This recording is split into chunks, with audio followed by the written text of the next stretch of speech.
This is Small Business Big World, our weekly podcast prepared by the team at Paper Trails. Owning and running a small business is hard. Each week, we'll dive into the challenges, headaches, trends, fun, and excitement of running a small business. After all, small businesses are the heartbeat of America, and our team is here to keep them beating.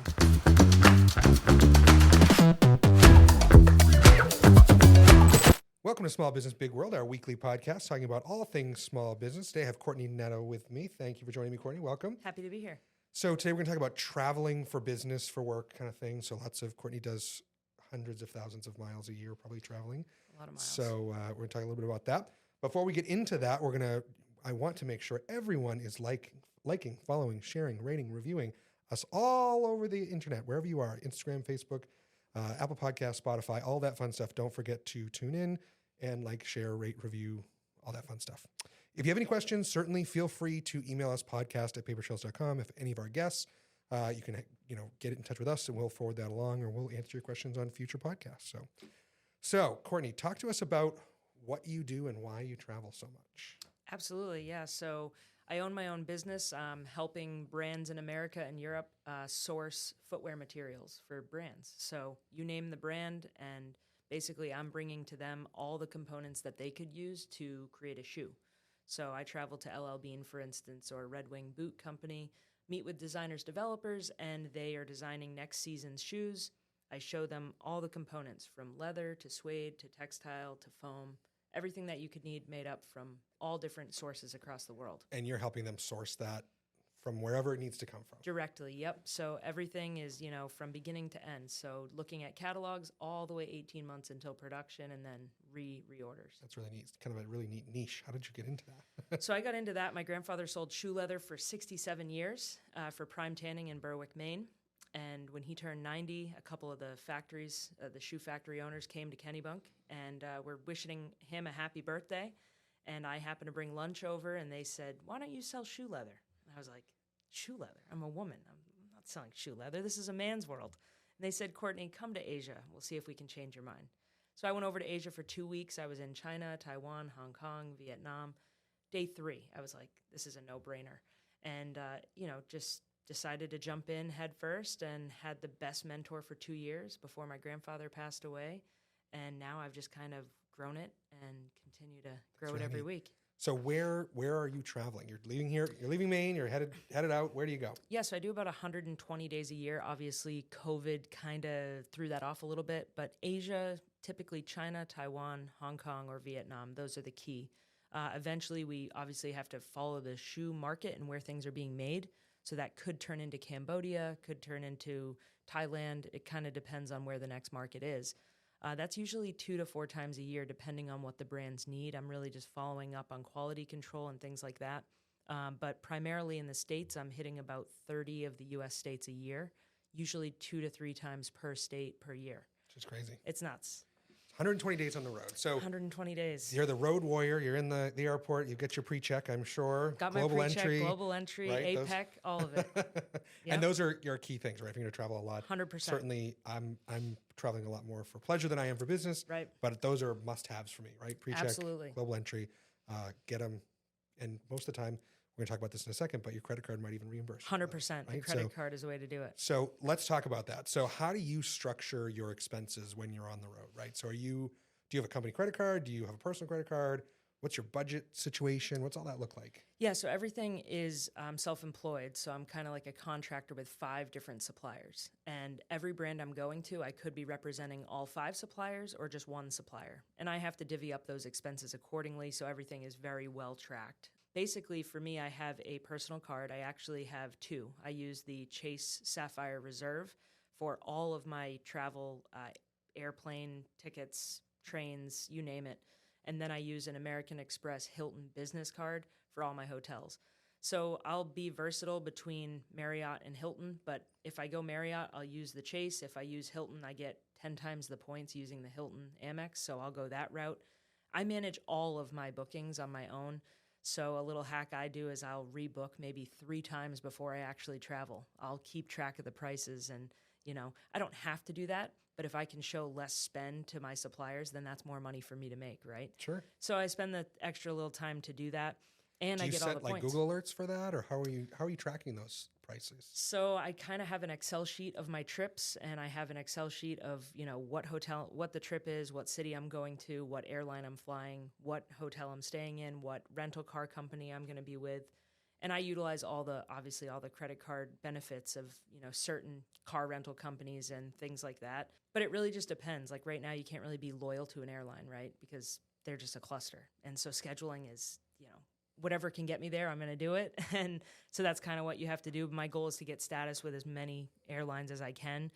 But from back to a budgeting perspective, I think for me, I try to keep it as reasonable as possible. The key things that matter for me with a hotel is the most convenient, making sure it's in a clean and safe location, and that it's a reasonable price. I'm barely in the room, but I don't want to be staying 40 minutes away for a meeting that's across the street just because there's a hotel that's cheaper up the road. Sure. Like, it just makes more sense. Well, when you have to get an Uber or Right. whatever, take a taxi, Exactly. or, that's the cost too, right? 100%. So you might have saved $100 on the room, but guess what? You just paid $100 to get to the meeting. That's right? exactly it. And so trying to kind of manage that piece of it is so key. And it just depends, am I going to be down there for a couple of days? Am I having luggage? Am I walking? It's just, there's so many variables. But for me, it's really just, I know the city now, like Columbus, Ohio. I was there last week. I'd never been to Columbus before. Columbus, now I have my hotel I go to. I kind of switch between two. I know the flight number now to get in and out of there. And, I just try to stay on that schedule I know. And you get your little hometown routine away from home. So Kinda neat. yeah, it's fun. So are there any apps that you're using, or you just have your spreadsheet? What do you use for I got my tracking your spreadsheet. flights and all that kind of No, stuff? I got my spreadsheet. I keep my spreadsheet very organized, very detailed. The apps for me, like some of them are just missing one component that it just doesn't make it work for me. Sure. When I was working in corporate world, I had a expense report app. Now it's just a cluster because I have to divide it by so many suppliers. So even with that, I keep it just simple with the Excel sheet. It's the death of me is these expense reports, but that's everybody. Yeah. So no, I just keep that updated, and I keep a tab per brand I'm going to visit. So then I can track each city year over year to see where I stayed, how much I spent, and kind of budget myself out for the year. So what's your favorite airline? Ooh, tough. Overseas, I love Cathay Pacific to Asia, and to Switzerland, I love Swiss Air. To Europe in general, Lufthansa. And in the States, I'm a big fan right now of Delta. Yeah, well, Delta's pretty good. I know, but I've been a JetBlue gal for so long. Those mint suites, the mint suites. I was in one last week. Oh, those mint suites, they're just like, they tickle you pink. But the Delta lately has just been the most versatile, newest planes, just the best service on time, things like that. So That's great. That's awesome.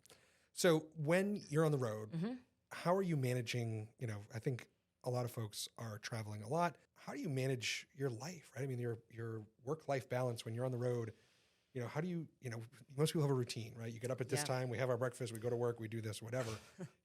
How do you manage that, your sanity on the road, like with jet lag and not being in your home, right? You're living out of a suitcase. Yeah. How do you make that work? No, that's a really good question. So we actually talk about that a lot, right? People always say to me, you are so busy. How do you do this? You're just so busy.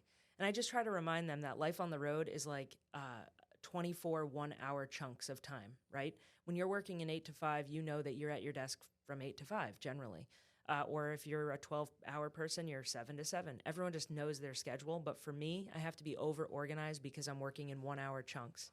I could travel to a city and I'm only in a 1-hour meeting while I'm there. For me now, with airlines and how things have been since COVID, I have to arrive the day before the meeting to make sure that I'm there. And so I kind of have time to settle in. I'm in the hotel. I hate being in the room, so I'll find a local coffee shop, always support small local business wherever I am. Try to kind of look at it and think, this is just their Kennebunk. This is just their small town, Sure. right? And so I'll pop out in the city and just go around and find some small local dive and have a drink, have dinner, and work from there in a little corner by myself. And, I just make that my home office for the day. The next day I get up, know my hotel staff because I stay there a lot, go out to the brand, have the meeting, always bring the same treats, go to lunch. You just kind of get that routine, and it took time, right? But it's all about just like diving in and making it the comfort of home. And then, you just experience so much that you otherwise wouldn't have if you just stuck to the comfort of the hotel breakfast and the Right. hotel coffee bar. it's all about experiencing the city I'm in while I'm there as well as working. Yeah, that's a great side benefit. Yeah. I think, most people don't stop and go out. And, I went to a conference last year with my team. We went to California, was in Palm Springs. None of us had ever been to Palm Springs. Yeah. Like we were in, we were at this huge Marriott conference center, right? Which had everything we could ever need. And of course, the conference had events from 8 a.m. to 10 at night. Yep. And every vendor wanted you at their party and this and that. And I said, no. 4 o'clock, we're out. We're going to go. We're going to go out, right? Right. I've never been here. Right. No, I want to go see this. I want to go check I want to go see the local restaurants. I want to go downtown and see the Marilyn Monroe statue, whatever. 100%. That stuff I've never seen before. Let's go do it. I've never been to the desert of California before. No, that's literally exactly it to a T. And to be honest, it kind of reminds me of cruising, right? You're at a port for a day and you're like, do I want to come back here for like a 7-day trip? That's how I feel when I travel for business. And now I kind of can create a sprint out of it, right? Like last week was going to be Portland, Oregon to Bozeman, Montana to Nashville, Tennessee to Boston, all in a 4-day stretch. So boom, boom, boom, boom.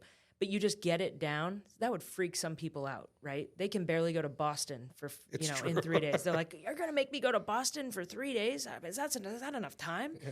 But for me, I can do across America and back in a day if I had to. It just becomes routine. And so, you just have to you have to be flexible, right? You have to be willing to dive in and see it. You have to think about it like you're just going to walk out on the street and ask the locals, where should I go to dinner tonight? It's funny too, because everyone's always like, am I staying at the best hotel? We're staying at this 5-star hotel. When are you even in the room? For me, it's like, I'm not even in the room at that conference. I'd rather spend my money out in the city and see it. So that's kind of what I do. And the routine, you do try to keep to as much routine as you can though. I've struggled with this year, but getting up, using the gym in the hotel, and trying to do your stuff, check the things, and whatever. Keep yourself sane, right? We all have our own personal stuff we have to deal with. And that's exactly it. And Zoom is key. A lot of plane time, you can get the other stuff done, right? So when you get to the city, I don't have any more emails to check. I'm just on foot, get a few thousand miles or steps in, and call it a day. Right.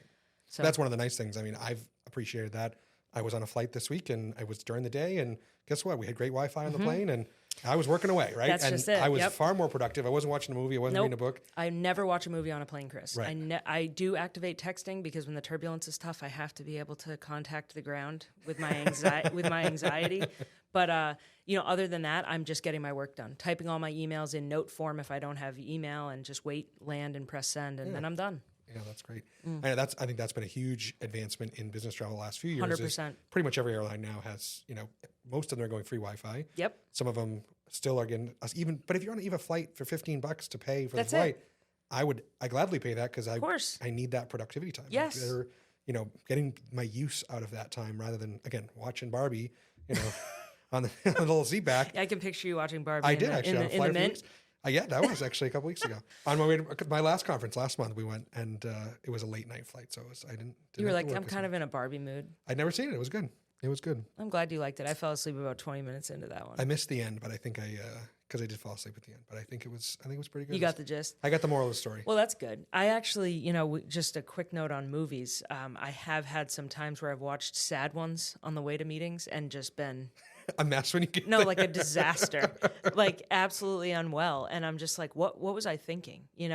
And I'm like, I'm not doing this anymore. I'd rather deal with the stress of these emails in my inbox than this depression. Like, it's terrible. Well, that's good.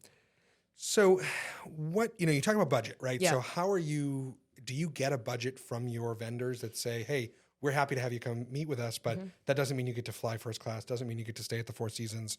You're not Uber Black everywhere. It's, we need to be making sure that we're responsible, right? I'm assuming they give you a budget, right? Yeah, kind of. So, having 5 suppliers, right? So I have one tannery that does just full grain bovine like cow leather. I have one tannery that does split suede leather. And then I have a textile supplier, a lining supplier, and a foam supplier. Each of them give me the same amount of budget. So when you think about that, it's like each of them I tell them, hey, the average price I spent in each city, looking back at the Excel sheet last year, was about $225 a night for a decent, 4-star Hilton in the city, convenient, whatever. So $225. They each will approve me for that amount in most major cities. So that means I have really, if I wanted to bill each of them, I could spend up to $1,225. That's not my brain. So instead, I go and look for the, maybe $350, $400 a night that's most convenient. And then I split it between 5 suppliers. They're only each paying like what, $50 for me to stay in this. It's a lot less. But that's ultimately how I do it. Now that is like a very unique situation, right? But again, like, for flights, if I'm flying within 3 hours, I just fly economy. There's no reason not to. I don't know. I'm just not bougie like that. I know you are, but I'm just not. So, and if I'm going across the country over 5 hours, I'll fly at least premium or business, whatever. And then at this point, though, I'm pretty much getting upgraded every time anyways. So I'm always flying at least extra space. And then overseas, I fly premium or business depending on, where the trip is. It's a long way to Hong what's Kong. available. Yeah. And, you're sleeping. So it's kind of like a hotel night mixed in with, that's how I look at it. But yeah, I think the budget piece is kind of the last in mind. It's really, for us, what's most convenient. For my suppliers to have to come from Asia to America would cost my entire week's trip for just the flight. So they're pretty lenient with what I spend, but I am very frugal when it comes to spending. That's good. Well, like you said, and so here's the deal, right? You are self-employed, right? So you can write all these off, of course, say no tax, implication or good tax implications, but certainly the less you spend, the more you make, right? Correct. Yeah. I mean, I try to turn around and say, hey, so this year I only spent X. I'd like, so much more a month for my contract. Well, why do you deserve that?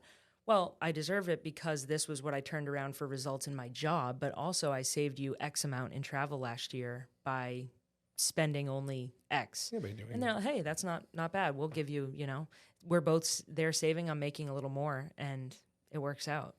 That's good. So what kind of travel, what are your must-haves for travel? Do you have what are your hacks, I guess? What do you have to have every time you travel, or something you do every time you travel? Or don't check a bag. Okay. I mean, I don't check a bag. Like for me, I will, I'm very committed to the carry-on. I have a nice Thule roller and a nice Thule backpack. That's my jam. For me, it's, a 3-day trip is 3 pairs of pants, 3 tops, and like 1 pair of bed stuff. My packing is like, what's Marie Kondo? Is that her name? Marie, what's her name? I think she's the organizing lady. She's the organizing lady. I've never even watched or read any of her stuff, but I've heard about her, and I'm probably like her when it comes to packing. So, I'm minimalist, right? For me, the real keys are comfortable clothes on the flight, very rarely wearing business clothes on the flight because I'm not really having a meeting that day. And just, I don't need to overdress, and I don't need to bring 17 outfits, especially when you're seeing 3 different brands. You can just wear the same pants with 3 different tops. None of the brands would even know. So less is more. And as far as like stuff on the plane, I try to bring snacks. I hate airport food for the most part. The lounges are like okay, but sometimes they're hit or miss, and sometimes they're like 10 gates away or terminals away. And it's just like there's no lounge. Come on. So I just bring a little bag of snacks from home that just kind of give me that sense of home as well and routine. And I always bring a pair of dress shoes and always travel in sneakers. There's no real reason for it, but if I'm walking a lot, you want to be comfortable. You want to be comfortable. So that's what I do there. And then a good wireless charger, because sometimes on the flights you don't have the plug-in and it can completely disrupt your productivity, or the airport ones, they're always falling out of the seats and pissing everyone off. One of those. And then a collapsible bottle for water. Collapsible bottle? Well, yeah, because then it doesn't take up much space. That's and true. You can just kind of pop it open and it's there. Dump it out before you go through security? That's fill it it. up on the way out? Yep. And so that's kind of been one of the coolest things I've brought. And always, you have everything on board. You just don't lose anything when you don't check a bag. If you're forced to, put an air tag in. Yeah, that's exactly it. But, for the most part, no check bags. Even when you go to Asia? Even when I go to Asia. That's a lot of stuff for a little bag. Yeah, it is. And so, with Asia, they actually have pretty good laundry service in the hotels. That's nice. Yeah, and it's cheap, obviously. Right. Much different than here, where like a shirt's $28 or something. I dropped something off the dry cleaners. I think it was like $12 to have a shirt done. Yeah, I mean, it's crazy. It's ridiculous. So, going there, I can do that pretty easily, and it's very accessible and affordable. But I also, if I have to bring stuff home, I just buy a luggage there, bring it back, and then donate it or something like that. It's cheaper than like flying it back. And then the third hack or item, I guess, is I always bring gifts from Maine. I always bring some small token wherever I'm going, even if it's just to Columbus, Ohio or Red Wing. I love Maine, and I love like bringing stuff from our small businesses That's a nice touch. to them, and it kind of opens up the conversation of, so how is life in Maine? I'm like, when I'm in New York, I'm like, good. All your neighbors are doing great. Yeah. You know, Because they've all moved here. they've all moved here. Yes. So yeah, I have, I kind of play on that a little bit. That's funny. Yeah, it is. That's great. So I know that you spend a lot of personal time, obviously the day's over, you're going out, checking these things out. What are some of the cool things you've seen or done or while you've been out there? Oh, goodness. So I've seen a ton of cool stuff. Most recently, I was in Milan, and I was at Linea Pelle, the fashion week, and my wife was traveling with me and her friend. They had a spa day at this like old train terminal, and I was at the Linea Pelle show. And after I got out of the show and they got out of the spa, I just went online and booked a dinner reservation at this place called Sensorium. And lo and behold, it was on my Chase credit card recommended restaurants. But it wasn't sponsored. It was like this little hidden thing. I was like, Sensorium, like, what is this? It had 300 5-star reviews, and that was it. I was like, this is bizarre. And so I started reading about it, and it's a meal that uses all of your senses throughout the meal. That's kind of neat. Very neat. I thought, is this going to be cheesy, like one of those, theater dinners where it's all choreographed and, whatever. It wasn't. It was down an alleyway. It was a 3-man team. And it was probably a top 3 meal I'd have in my life. That's it was awesome. like Sensorium. a mixture I gotta of write that down. Sensorium in Milan, in like a little dead-end alleyway. It was just absolutely incredible. The theme was ayahuasca. We did not do ayahuasca, but they tried to recreate what an ayahuasca ceremony feels like. Okay. And so you used all your senses, and it was like light and sound and the taste. It was just nuts. And in Vietnam, I had a similar meal at another restaurant that was called Noir. It was completely dining in the dark. And the staff was all blind, like actually blind, not just blindfolded, but they were hard of seeing. And they were our servers. So you have to check your watch and your cell phone in the locker at the lobby, and they guide you to your table. I've never seen such darkness. I couldn't see my hand in front of my face. There was every language in the world being spoken in the room, but you couldn't see anybody because it was, a tourist thing. It was the coolest thing. And so those 2 things were really neat. But, I've been into mosques and been into different churches and just every national park and breweries and coffee shops, just stuff that exists that's just, you don't know about. And I think of Maine and, our botanical gardens and like St. Anne's Church and little stuff like that I send people to, and that's what I seek out. So, yeah, I mean, those are some of the cool stuff that I've seen. There's also a Facebook group called Girls Love Travel, and it has millions of members, and I've been very active in that since my business travel.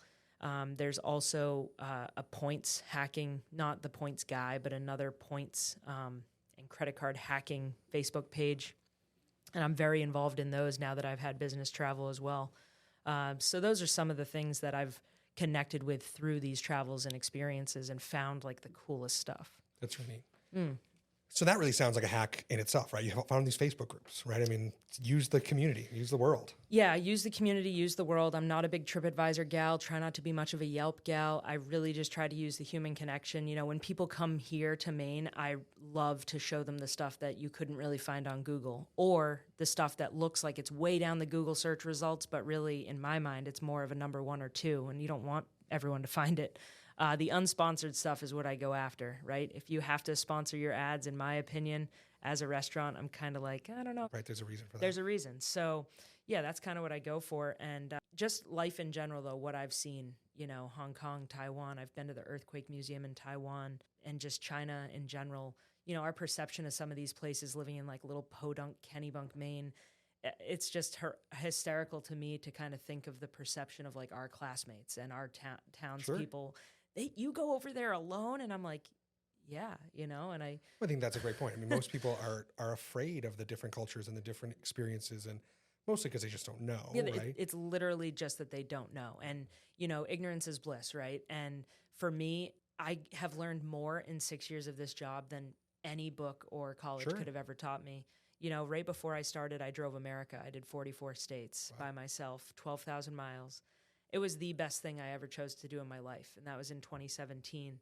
Since then, I've had this job, and you just start to appreciate realizing that everyone else is living in their little corner of the world, just the way that they live, right? Wherever they are. And you just learn so much. It makes you appreciate your business so much more, and the clothing you're wearing, the shoes I'm wearing, because everyone else in America that doesn't experience this is sort of just like, shoes on sale, great. Right. But there's no mindset to the fact that like 85 to 150 people touch those shoes before you get them. That's crazy. It is. And that's their life. That's their world. And so, I don't know. It's kind of cool to me to think. Is this a Devil Wears Prada moment where you just... No. No.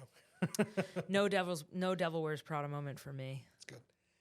That's awesome. So what other, what are the last closing thoughts in terms of, travel? What are the one things, if you said you could travel for work, what would you say don't forget to do? Just, first of all, if you have the opportunity to travel for work, be excited. Take advantage of it. Don't overly prepare for the unknown, because it will all change when you're there. Just trust your intuition. Know that you are safe pretty much anywhere you could go, really. And the countries that you could go to that aren't safe, they know that you're going to feel that way in most cases, and they're going to make sure you feel safe. But just prepare yourself and be aware in your surroundings, and represent America and your town like the way that you best feel about it, and be hospitable to the people you're with. And to me, that in itself will get you a long way. But, in terms of your actual preparation, don't just jump on the first deal you see. Don't just jump at the best looking hotel. Do what fits for you in that trip, and do what's going to get you the most benefit and bang for your buck. And just be smart, and, don't just run and make decisions. Like, do a little research. The Tuesday thing about booking flights is a false thing. Like, you're supposed to book 6 Tuesdays before your trip. That's fake. I mean, if any a travel agency came on here and said it's true, I'd be like, all right, we'll prove it. I've never seen it. For me, it's just prepare your trip around that, and you can kind of move things in and out to stay within your budget. But it's all very obtainable as long as you take the time to do it. Well, that's really cool. So how do people get in touch with you if they want to learn more about this kind of stuff? Yeah, they can. Instagram or email? Yeah, they can look me up. So they can look me up on Instagram at KENedeau23, KENEDEAU23. Also, you can send me an email, the main, like MAINE, resource at gmail.com. I'm happy to connect with anybody, happy to sit down and help you look at credit card hacks, travel hacks, cool hotels, whatever. Always welcome conversation, and maybe just coffee for fun. So anyone, anytime. Great. Awesome. Well, thank you, Kortney. It's been wonderful, and I'm ready for my next trip. So thank you for having me. I'm headed out in a couple weeks again. So where are you going this time? Going to St. Lucia. St. Lucia? Yeah, it's a little vacation. One of these times I'm just going to hop in the back of the plane when I find out you're going somewhere. Your trips are epic. So I don't know. Maybe you should have run this one, but. No, it's good. This is great, great stuff. Cool. So, good. All right. Well, thank you. And remember, everyone, follow, rate, review, share. Everywhere you listen to podcasts is where we are, and certainly also on social as well. So check us out there. And again, if you have any questions, certainly feel free to reach out to Kortney, but you can also email us at podcast@papertrails.com. Thank you so much, everyone. We'll see you next week. Thanks for listening to this week's episode of Small Business, Big World. This podcast is a production of Paper Trails. We are a payroll and HR company based in Kennebunk, Maine, and we serve small and mid-sized businesses across New England and the country. If you found this podcast helpful, don't forget to follow us at Paper Trails Payroll across all social media platforms, and check us out at papertrails.com for more information. As a reminder, the views, opinions, and thoughts expressed by the hosts and guests alone. The material presented in this podcast is for general information purposes only and should not be considered legal or financial advice. By inviting this guest to our podcast, Paper Trails does not imply endorsement of or opposition to any specific individual, organization, product, or service.